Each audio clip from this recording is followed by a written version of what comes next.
প্রিয় ছাত্রছাত্রীরা, আবার তোমাদের সামনে ইতিহাসের সাজেশান নিয়ে হাজির হয়েছি। তোমাদেরকে সাজেশান ফর সাকসেস চ্যানেলের পক্ষ থেকে অনেক অনেক শুভেচ্ছা রইল।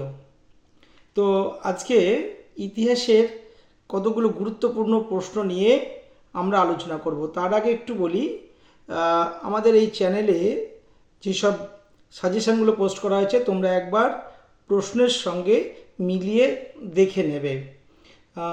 আর এসো আমরা দেখি যে ইতিহাসের কোন কোন প্রশ্নগুলো খুবই গুরুত্বপূর্ণ। দেখো, প্রথম অধ্যায় থেকে যে প্রশ্নগুলো রয়েছে সেগুলোর মধ্যে পেশাদার ইতিহাস বলতে কী বোঝো, অপেশাদার ইতিহাসের সঙ্গে পেশাদার ইতিহাসের পার্থক্য কী, অতীতকে স্মরণ করার ক্ষেত্রে কিংবদন্তি বা মিথ এবং স্মৃতিকথার ভূমিকা আলোচনা করো। মিথ বলতে কী বোঝায়, মিথ ও কিংবদন্তির মধ্যে পার্থক্য লিখো। মিথ ও লিজেন্ড বলতে কী বোঝায়, অতীত বিষয়ে মানুষের ধারণাকে ওরা কীভাবে রূপদান করে। এই প্রশ্নগুলো মোটামুটি তোমরা 8 নম্বরের প্রশ্নগুলো একটু ভালো করে দেখে যাবে। এরপরে আসছি দেখো দ্বিতীয় অধ্যায় থেকে। দ্বিতীয় অধ্যায় থেকে উপনিবেশবাদ ও সাম্রাজ্যবাদী হবসন লেনিন তত্ত্ব আলোচনা করো। উপনিবেশবাদ বলতে কী বোঝায়, উপনিবেশবাদের সঙ্গে সাম্রাজ্যবাদের সম্পর্ক বা রাজনৈতিক ভিত্তি আলোচনা করো। সাম্রাজ্যবাদ বলতে কী বোঝায়, সাম্রাজ্যবাদ উদ্ভবের কারণ আলোচনা করো। দেখো, এই প্রশ্নগুলো খুবই গুরুত্বপূর্ণ প্রশ্ন, তোমরা একটু ভালো করে পড়ে যাবে। এরপর আমরা আসছি পরের তৃতীয় অধ্যায়ে। তৃতীয় অধ্যায়ে দেখো চীনের ওপর আরোপিত অসম চুক্তি বা বৈষম্যমূলক চুক্তির বা নানকিং তিয়েনজিনের সন্ধির শর্ত বা গুরুত্বগুলি আলোচনা করো। খুবই খুবই গুরুত্বপূর্ণ প্রশ্নটা। এরপর দেখো চিরস্থায়ী বন্দোবস্তের প্রধান শর্তগুলি কী ছিল, ভারতীয় অর্থনীতির প্রভাব কী পড়েছিল, ভারতীয় অবশিল্পায়নের কারণ কী ছিল, ভারতীয় অর্থনীতিতে এর প্রভাব আলোচনা করো। পলাশি বক্সার যুদ্ধের ফলাফলের তুলনামূলক আলোচনা করো। ভারতের রেলপথ প্রবর্তনের উদ্দেশ্য ও প্রভাব আলোচনা করো।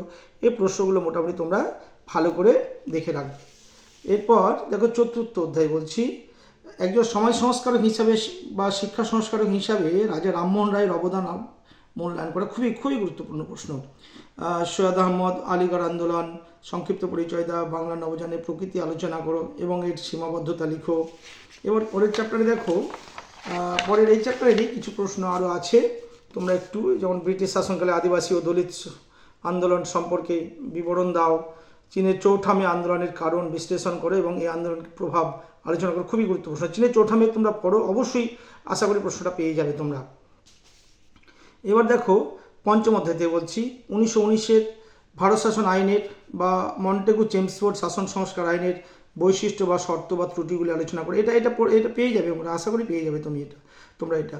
তো পরে এটা দেখো রাওলাট আইনের উদ্দেশ্য কী ছিল, গান্ধীজি এই আইনের বিরোধিতা করেছিলেন কেন, জালিয়ানওয়ালা হত্যাকাণ্ডের প্রেক্ষাপট কী ছিল, এই ঘটনার গুরুত্ব আলোচনা করে। এই প্রশ্নগুলো মোটামুটি তোমরা একটার পর একটা তোমরা দেখে যাবে।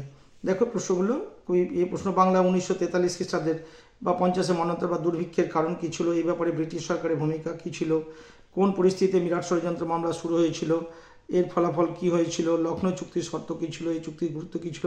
এই প্রশ্নগুলো তোমরা একটু করে দেখে যাবে। পরে দেখো ষষ্ঠ অধ্যায় থেকে কোন প্রশ্নগুলো পড়বে একটু বলি তোমাদেরকে।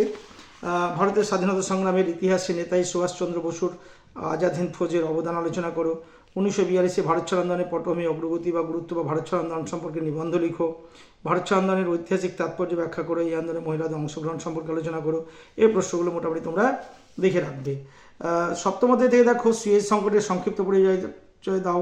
সুয়েজ সংকটের তাৎপর্য কী বা সংকটের সমাধানে ভারতের ভূমিকা কী ছিল, কোরিয়া যুদ্ধের ফলাফল বা তাৎপর্য কী ছিল, কোরিয়া সংকটে ভারতের ভূমিকা কী ছিল, জোট নিরপেক্ষ আন্দোলনের মূল্যায়ন করো। জোট নিরপেক্ষ আন্দোলনে জওহরলাল নেহরু বা ভারতের ভূমিকার মূল্যায়ন আলোচনা করো। এই যে প্রশ্নগুলো আছে তোমরা একটু একটু করে দেখে রাখবে। পরে মার্শাল পরিকল্পনা বা ট্রুম্যান নীতি সম্পর্কে সংক্ষিপ্ত পরিচয় দাও। এটা খুবই খুবই গুরুত্বপূর্ণ প্রশ্ন চ্যাপ্টারের মধ্যে। এবার দেখো পরের চ্যাপ্টারে আসছি আমরা। পরে আসছি দেখো তেল কূটনীতি, মোটামুটি একটু দেখবে, এমন কিছু ইম্পর্টেন্ট নয়।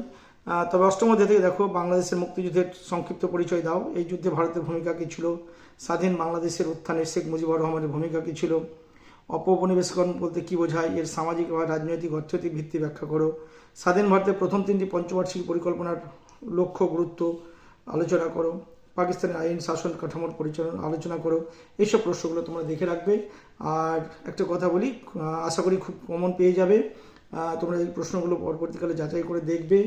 আর বিশেষ করে বলি, তোমরা এই চ্যানেলটাকে সাবস্ক্রাইব করো লাইক কমেন্ট করতে একদম ভুলবে না, কারণ আগামীতে তোমরা কলেজের সাজেশানগুলো কিন্তু এই চ্যানেলের মাধ্যমে পেয়ে যাবে।